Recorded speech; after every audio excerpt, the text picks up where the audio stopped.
If you're looking for a fun and strategic card game, Dos is an excellent choice for friends and family.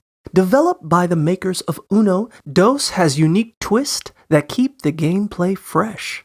The objective is to be the first to play all your cards in a round, earning points for cards left in opponents' hands, with the first player to reach 200 points declared the winner. The game accommodates 2 to 4 players aged 7 and up, using a deck of numbered cards in 4 colors, along with wild number and wild dose cards that add variability.